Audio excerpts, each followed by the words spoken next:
नमस्कार। आज हम बात करेंगे श्रीमद् भगवद गीता जी के दूसरे अध्याय के 54वें श्लोक की। जैसा कि पिछले 2 श्लोकों में आपने देखा, श्री कृष्ण ने अर्जुन से कहा कि मोह कलिल और श्रुति विप्रति प्रति, इनसे जब वो तर जाएगा तो वो योग को प्राप्त हो जाएगा। यह सब सुनकर अर्जुन के मन में प्रश्न उत्पन्न हुआ। उसकी जानने की इच्छा हुई कि जो मोह रूपी कलिल और शास्त्रों के मतभेदों के जाल से निकला हुआ पुरुष जो योग को प्राप्त हुआ होगा, उसके लक्षण क्या होंगे। अपनी इस शंका को प्रश्न के माध्यम से अर्जुन ने श्री कृष्ण के समक्ष रखा, जो श्लोक 54 हमें बताता है, जिसमें वर्णन है।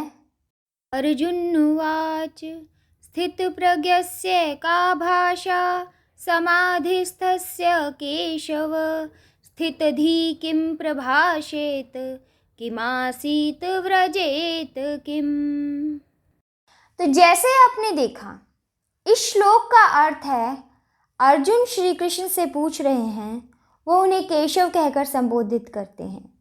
वो पूछते हैं, हे केशव, जो परमात्मा में स्थिर बुद्धि वाला मनुष्य है, उसके लक्षण क्या हैं?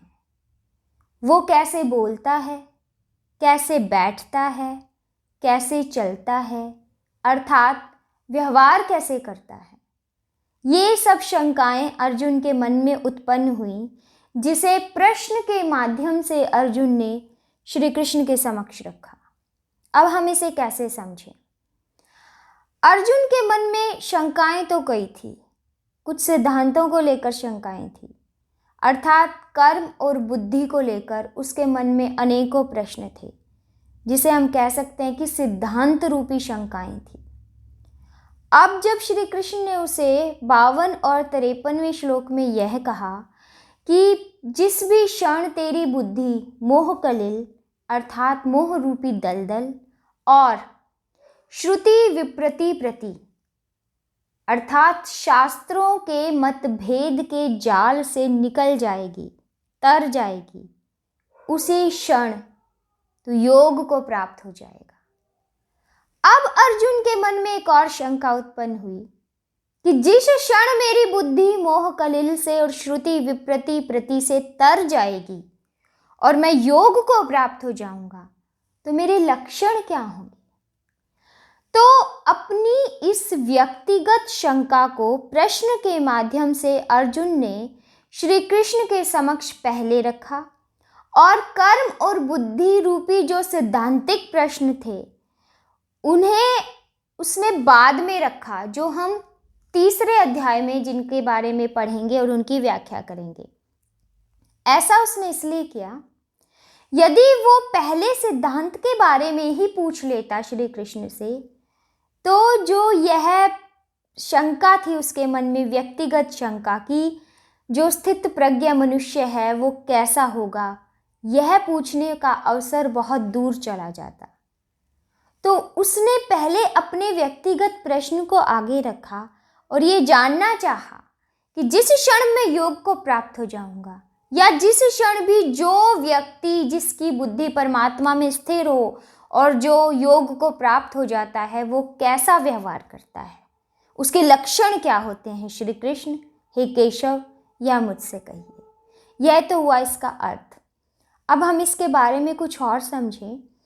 इसमें एक पद का प्रयोग हुआ, समाधिस्थस्य, जिसका अर्थ है परमात्मा में स्थित हो जाना। एक और पद का प्रयोग हुआ, स्थित प्रज्ञस्य, जिसका अर्थ साधक और सिद्ध दोनों के लिए प्रयोग किया जा सकता है। ये ऐसा पद है। साधक क्या होता है? साधक वो होता है जो दृढ़ विचारों वाला हो, कोई भी साधन जिसे विचलित ना कर सके।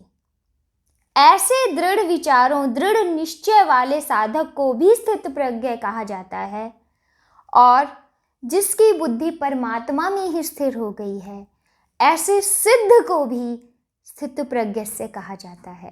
तो यह जो पद है स्थित प्रज्ञ से, ये साधक और सिद्ध दोनों के लिए प्रयोग होता है। तो इस श्लोक के माध्यम से अर्जुन ने अपनी शंका एक प्रश्न के तौर पर श्री कृष्ण के समक्ष रखी कि जिस क्षण मैं मोह कलिल और श्रुति विप्रति प्रति से तर जाऊंगा और योग को प्राप्त हो जाऊंगा तो मेरे लक्षण क्या होंगे प्रभु, यह तो कहिए। ऐसा व्यक्ति कैसे बोलता है, किस भाषा का प्रयोग करता है, कैसे उठता बैठता है, कैसे चलता फिरता है। कहने का तात्पर्य है कि उसके लक्षण क्या होते हैं, उसका व्यवहार क्या होता है, उसका आचरण क्या होता है। और अर्जुन के इस पहले प्रश्न का उत्तर श्री कृष्ण अगले श्लोकों में देते हैं, जिसकी व्याख्या हम अगले श्लोकों में करेंगे। तब तक आप श्रीमद् भगवत गीता अवश्य पढ़िए। जय श्री कृष्ण।